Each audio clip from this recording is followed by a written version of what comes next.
We have almost 800 million hungry people on this planet. The majority of them are smallholder farmers. They live already at the edge. If a drought strikes, if there's heavy rainfall, if the harvest of one year is destroyed, they don't have a plan B. Therefore, it is really important to support them to buffer these shocks. This is why we need to combine social protection with agricultural adaptation strategies. If a poor farmer is living on a piece of degraded land, he or she has to stop operating on this piece of land and focusing on restoring. But this is only possible if a social protection scheme is in place to carry through the difficult times. I think rather than building in or on social protection systems, we need to be looking at building around those systems so that they are more effective to reduce poverty in the context of climate. My team, the Red Cross Red Crescent Climate Center, is partnering with FAO to develop a new game, a new playful way of learning about social protection in a changing climate. In this game, people experience the threats of falling off the cliff of good conditions. What happens if you don't have enough?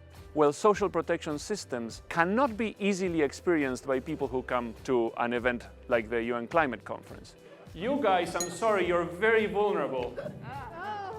They may be very rich, but the climate is changing as well for them. Things are dangerous. Games, or serious games, are a really important capacity development because they allow people to have an experience and internalize learning in a way that reading or listening doesn't allow you to do.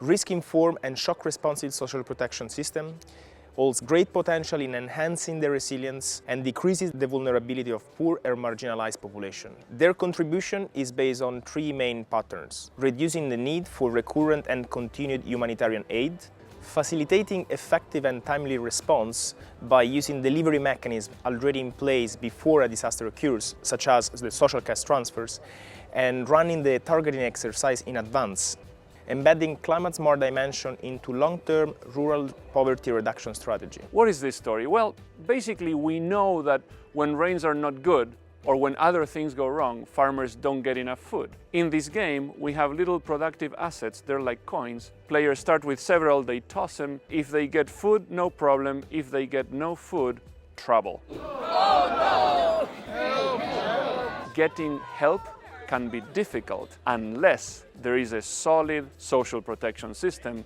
that can help absorb the shocks that are brought by changing climate risks. The integration of emergency aid with social protection and climate change policy is a fast-growing practice, which needs extensive discussion among policymakers, international organizations, and local communities. For me, the game would be very useful to raise awareness on the importance of social protection and climate resilience.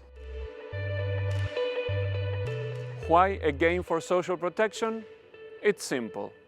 Little objects, big ideas, fantastic fun, serious collaboration.